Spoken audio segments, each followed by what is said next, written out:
it's time for another brisket today. Spring is here, it's warming up outside, and so I'm going to do this 18-pound brisket out on the Hunsaker Vortex drum smoker. Once it's done, we're gonna take some of this great brisket and we're gonna make some barbecue brisket sandwiches. So let's go ahead and trim this up. As I often mention, I'm not a competition cook. I don't go crazy on trimming this up. Just want to get the excess fat off of here, any of the really thick silver skin. This right here is not that bad, but we will go ahead and trim this up.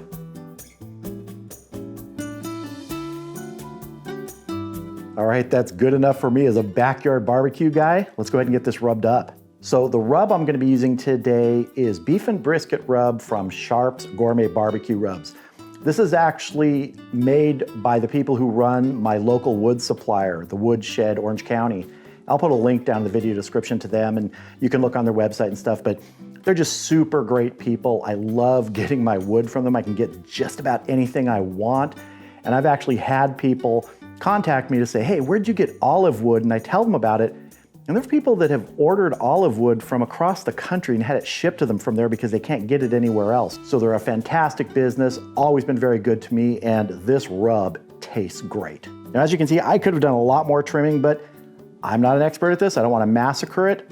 This is going to be good. Let's get the rub on here. There's pretty good surface moisture. I don't need a binder. If I did, I'd probably put some Worcestershire sauce on here. Let's just go ahead and get this seasoned up. Now this is going to be going on the grill tomorrow.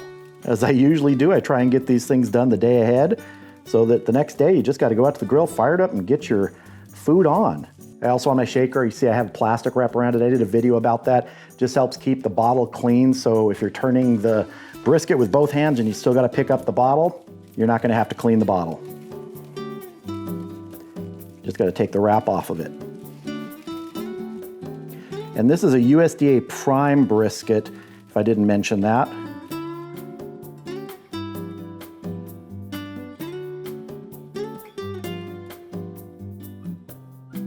Give the top side another shake here.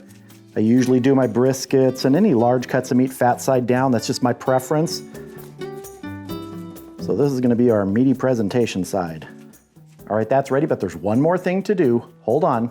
If I put these things in the refrigerator overnight, I like to have them on a rack. That way it keeps this up out of any juices that might accumulate. But now this is ready for the refrigerator. We'll see you tomorrow out at the grill.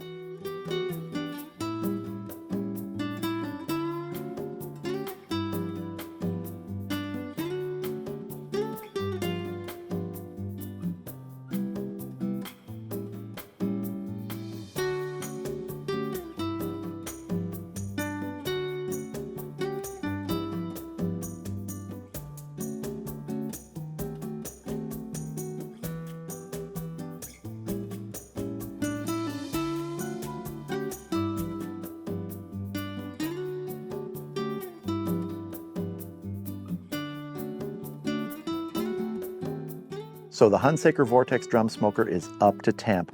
I'm gonna be right around 275 today. Once this smoker sort of settles, it loves 275. Got water in a pan in there and I'm using post oak today for smoke. Once we reach that stall range somewhere around 160 and we have the color we want, we're gonna go ahead and wrap this. And then once it's wrapped, it's gonna go inside in the oven. It's gonna be an easy day. It'll finish up in the oven at the same temp, that 275. And once we get in that 200 to 205 range, we'll check for tenderness. And if it's tender, then it's gonna rest for a couple hours before we even slice into it to build these brisket sandwiches. So I'll see you back here in a couple hours when we check this, probably give it a spritz.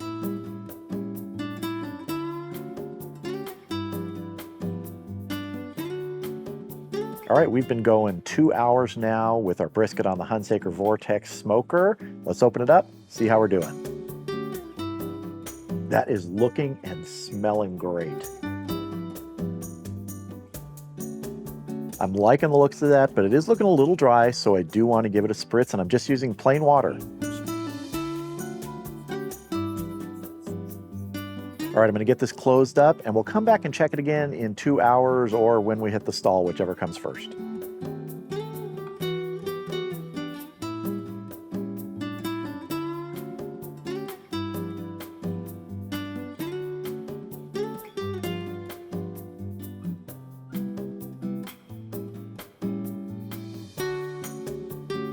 All right, we are just at the 4-hour mark. I'm pretty sure we're gonna wrap this. The temperature rise has really slowed down. We're in 150-ish degrees. So let's take a look, and I'm pretty sure we're gonna wrap it.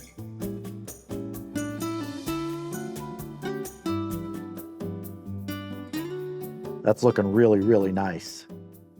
Let's get our temperature probe out of here. Transfer this to our butcher paper.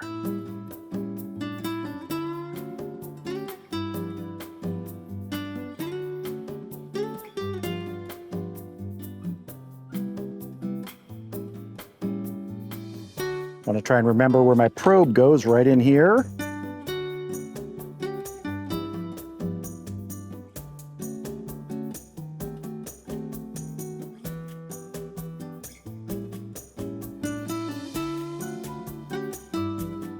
So I'm transferring this into a foil pan with these two sort of balled up pieces of foil in here. It just helps keep it up off the bottom. See if I can get my probe back in and get a similar temperature. That's pretty close, 149-ish. All right, this is going inside into the oven, 275 degrees. And we're gonna let that go until it gets around 203-ish. Then I'll check for tenderness.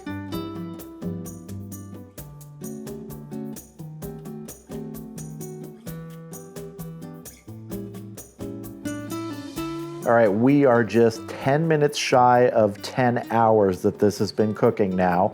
We had about 4 hours out on the grill and about 6 hours inside in the oven. So let's see if we're tender. If we're not, we'll go back in the oven for another 30 minutes and we'll check, but let's see. Now I'm just gonna try and do one puncture through the paper at the point end and one puncture at the flat end. Okay. Point is tender, usually is at this point. I'm gonna try and go through the side a little bit here.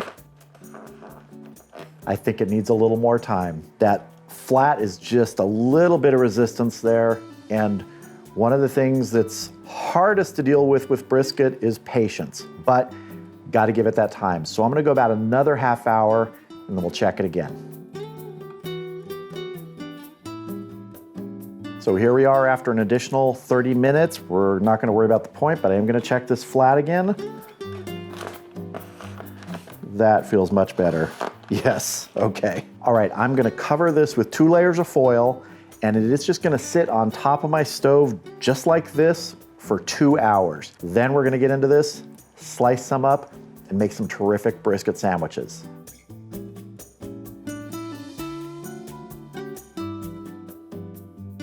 All right, our brisket has been resting for 2 hours here. Let's get the foil off, open up the paper, see how it looks.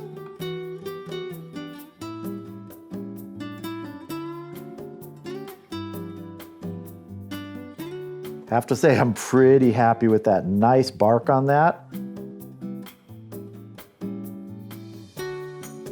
Now I did this last time too. I just want to kind of check the temperature in here to see what it's still at after 2 hours. So that's showing 168 degrees after 2 hours, 169. So a lot of heat retention there, and that's why you can hold briskets for a long time. Actually, this isn't very well insulated. This is just foil over here. If you have it in a cooler, wrapped in towels, things like that, you're gonna retain that heat even much longer. So I'm gonna go ahead and get this out of here, get it on the cutting board so we can cut in. So let's just go ahead and cut straight across here. See how we did here. Oh, I'm pretty happy with that. That's looking good. Let me go ahead and separate this portion of the flat right here that's still connected to the point. So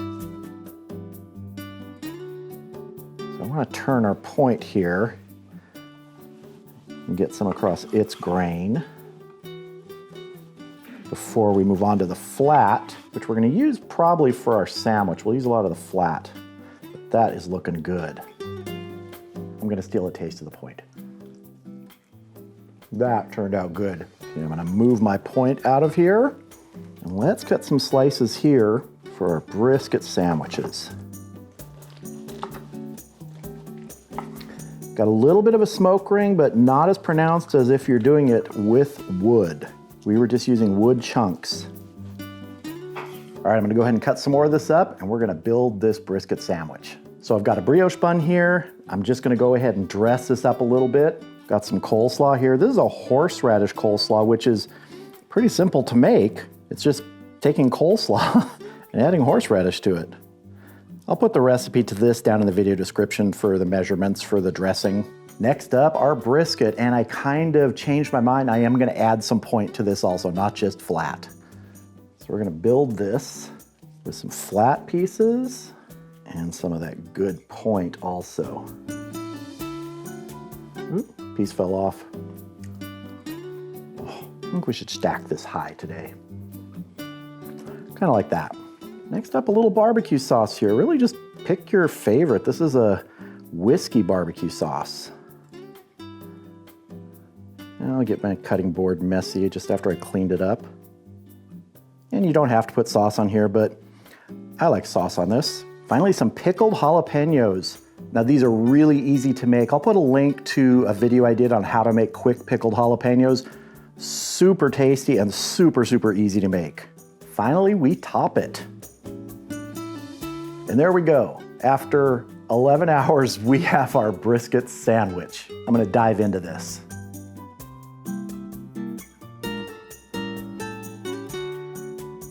There's no clean way to do this. Is there any on my face? Everything comes together in this. The rub, the smoke, all the little after things there with the sauce, the jalapenos, the slaw. It just tastes amazing. And I'm so glad that I adhered to my own rule about patience. I let it have that extra half hour after I tested it and it just wasn't quite there for tenderness. That made all the difference.